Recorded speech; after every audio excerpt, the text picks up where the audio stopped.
भगवान श्री कृष्ण का दिव्य प्रवचन भाग 5। विषय भगवान की भक्ति और जीवन की सफलता। सच्ची भक्ति क्या है? जय श्री कृष्ण। हे प्रिय आत्माओं, अब तक हमने मनुष्य जीवन का उद्देश्य, आत्मा का रहस्य, कर्म योग का ज्ञान और माया के बंधन को समझा। आज मैं तुम्हें उस मार्ग के विषय में बताऊंगा जो सबसे सरल है, सबसे मधुर है और जो सीधे मुझे प्राप्त कराता है। यह मार्ग है भक्ति का मार्ग। हे अर्जुन, इस संसार में अनेक मार्ग हैं। कोई ज्ञान के द्वारा मुझे खोजता है, कोई तपस्या के द्वारा मुझे पाने का प्रयास करता है, कोई योग के द्वारा आत्म साक्षात्कार करना चाहता है। परंतु जो भक्त प्रेम के साथ मेरा स्मरण करता है वो मुझे अत्यंत प्रिय है, क्योंकि मैं ज्ञान से अधिक प्रेम को देखता हूँ। मैं शब्दों से अधिक हृदय की भावना को देखता हूँ। मैं बाहरी दिखावे को नहीं, भीतर की श्रद्धा को स्वीकार करता हूँ। हे मनुष्यों, बहुत लोग सोचते हैं कि भक्ति का अर्थ केवल मंदिर जाना, पूजा करना या भजन गाना है। ये सब भक्ति के अंग है, लेकिन भक्ति केवल इतना ही नहीं है। सच्ची भक्ति का अर्थ है हर परिस्थिति में भगवान पर विश्वास रखना, सुख में भगवान को ना भूलना, दुख में भगवान से ना रूठना और हर श्वास के साथ भगवान को अपना मानना है।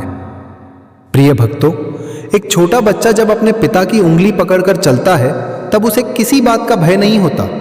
उसे विश्वास होता है कि उसके पिता उसके साथ हैं। इसी प्रकार जब भक्त भगवान का हाथ पकड़ लेता है तब जीवन के बड़े से बड़े तूफान भी उसे डिगा नहीं पाते। याद रखो, भक्ति का अर्थ केवल भगवान को पुकारना नहीं है। भक्ति का अर्थ भगवान पर भरोसा करना है। जब संसार साथ छोड़ दे और फिर भी तुम्हारा विश्वास भगवान पर बना रहे, वही भक्ति है। जब मनुष्य के पास कुछ भी ना हो और फिर भी वह कहे, हे प्रभु आप मेरे साथ हैं, यही मेरे लिए पर्याप्त है, तब वह सच्चा भक्त बन जाता है।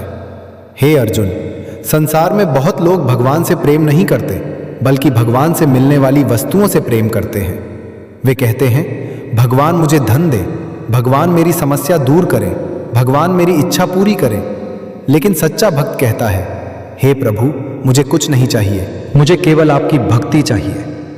ऐसा प्रेम अत्यंत दुर्लभ है।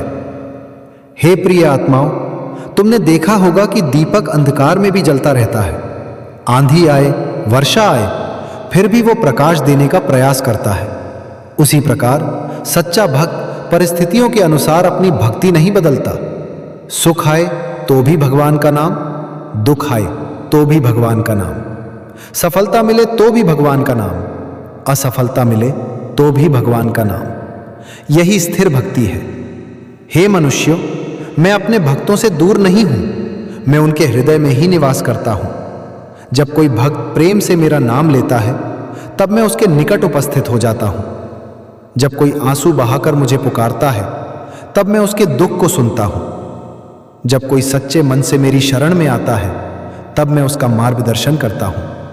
याद रखो, भगवान तक पहुंचने के लिए बड़े बड़े यज्ञों की आवश्यकता नहीं है, महंगे उपहारों की आवश्यकता नहीं है, केवल एक निर्मल हृदय चाहिए। मैंने स्वयं कहा है, पत्रम पुष्पम फलम तोयम यो में भक्त्या प्रयच्छति।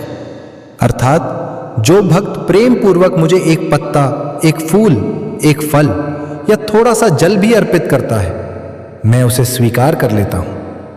हे प्रिय भक्तों, भक्ति का सबसे सरल साधन है भगवान का नाम। कलयुग में नाम जप सबसे बड़ा सहारा है। जब मन अशांत हो, भगवान का नाम लो। जब भय लगे, भगवान का नाम लो। जब प्रसन्नता मिले, भगवान का नाम लो। जब कोई मार्ग दिखाई ना दे, भगवान का नाम लो। नाम और नामी में कोई भेद नहीं है। जहां भगवान का नाम है वहां भगवान की कृपा भी है। हे अर्जुन, जिसने अपने जीवन में भक्ति को स्थान दिया, उसने जीवन की सबसे बड़ी सफलता प्राप्त कर ली, क्योंकि धन यही रह जाएगा, पद यही रह जाएगा, शरीर भी यही रह जाएगा, लेकिन भगवान की भक्ति आत्मा के साथ चलेगी और वही आत्मा को परम धाम तक पहुंचाएगी। इसलिए मैं तुमसे कहता हूं, मुझे प्रेम करो, मेरा स्मरण करो, मेरे नाम का जप करो, अपने जीवन को भक्ति से भर दो, तब तुम्हारा जीवन केवल सफल नहीं बल्कि धन्य हो जाएगा।